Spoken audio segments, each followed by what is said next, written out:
Angel Medical Systems, a company based in Monmouth County, has gotten FDA approval for a life-saving device called the Guardian, who will keep an eye on your heart. It's designed to solve a very large unsolved problem. As most people know, heart attacks are the #1 killer of people in the United States. But if you don't die, it's often even worse because you end up with severe damage to your heart that can lead to heart failure, which is not only the most expensive thing to the health system of the United States, but it also is incredibly debilitating, with patients spending many, many weeks a year in the coronary care unit and intensive care unit to care for their failing hearts. And then ultimately it creates mortality for these people. Part of the reason the rates are high on this, and it's still the #1 killer, is the only way people get to the hospital today for a heart attack is, first of all, they have to have symptoms, recognize that those are the symptoms of a heart attack, and then pick up the phone and call 911 so they can get to the hospital quickly. And today, at least half of the heart attacks either have no symptoms or symptoms that patients don't recognize. And on the other half, where they have symptoms, they wait too long. Everyone wants to wait and see if it goes away. And when it doesn't, they finally get to the hospital 3, 5, 6 hours after the symptoms started. And by that time, there is often damage to their heart that is irreversible if they survive it at all. And so the Guardian was conceived to give an early warning for many of these potential heart attacks so that patients would know to pick up the phone and call 911 right away. They wouldn't wait to see if it goes away, and it would work even if they didn't have symptoms or had unusual atypical symptoms like pain in their arm or terrible indigestion. The device is designed to be implanted in the left side of your chest, very similar to a pacemaker or an ICD. So it's a well understood procedure. It connects to your heart with a wire, just like a pacemaker or an ICD would. The difference is our device monitors your heart 24 hours a day, 365 days a year. That's why we call it the Guardian. And it has a proprietary, highly sophisticated algorithm, software algorithm that runs inside it. It's like a little computer. And it analyzes your cardiac signal all the time, looking for the change that is a signature of an occlusive event, meaning a coronary artery is getting blocked, which is what causes heart attack. When it sees that change, and it's much more sophisticated than I'm alluding to, it will alert you as the patient. The device itself can alarm right in your chest. It vibrates. It also can send a message to this pager, which our patients carry around. And the pager has little blinking LEDs and also beeps so you can hear it. So you get 3 different modalities of alert. And what the alert is telling the patient is, we've detected something that's serious, potentially life-threatening, and we want you to call 911 and go to the hospital as quickly as you can.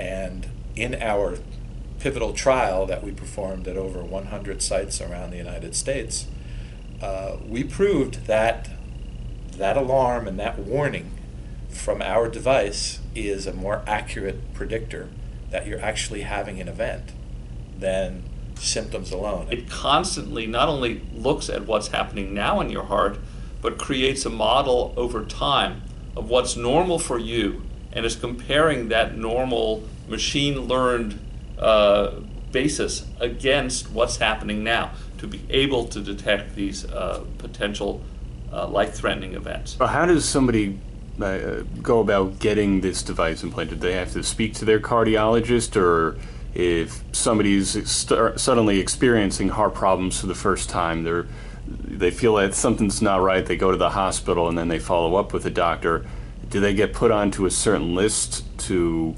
apply to get this device implanted? Do they have to go through an insurance process? Or? Sure, it's a great question. The device is intended for people who have survived a previous ACS event. And ACS can be a heart attack as well as unstable angina. So you have to have already had one. That puts you into a much higher risk category. And that's really who this device is intended for. In addition, if you have comorbidities, meaning you also are diabetic or you have kidney problems, or you smoke and you're overweight, things like that, that also increases your risk for having a recurrent event. And that makes you a candidate.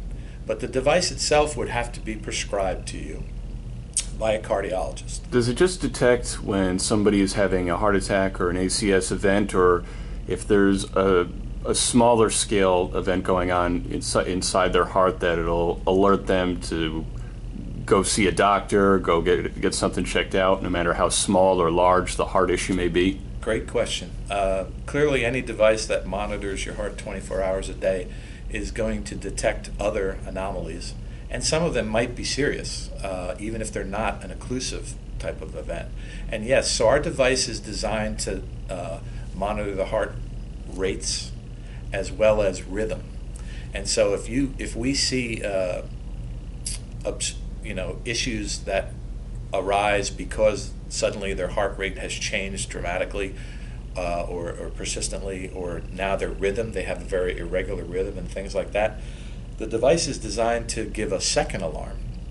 We have two types of alarms. The emergency alarm is what we've been talking about, which is for a heart attack ACS event. But there's a see doctor alarm, which is much less urgent, has a very different pattern, and has been proven to be easily distinguishable in our pivotal trial from the emergency alarm.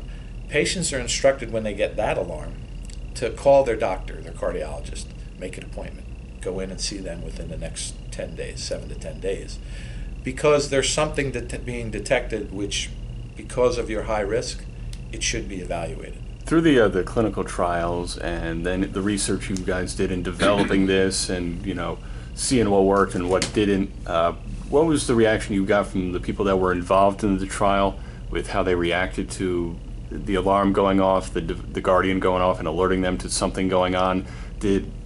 Are there any numbers of how many events or episodes or heart attacks it actually prevented? Or well, if you prevent it, it's hard to know that you did. But we do know that there were 42 patients over what is about a quarter the life of our commercial device, out of the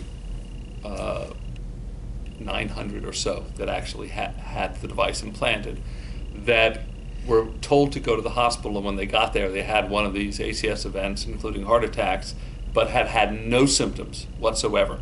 This is brand new. No one has ever been able to get totally silent events like this into the hospital that can be really beneficial to the patients. Gentlemen, thank you for your time. Thank you. Thank you. The Guardian device is put in like a pacemaker under a local anesthetic, and the procedure takes less than an hour. The battery inside the Guardian needs to be replaced every 7 years. In Eatontown, Vin Ebenu, Town Square Media News.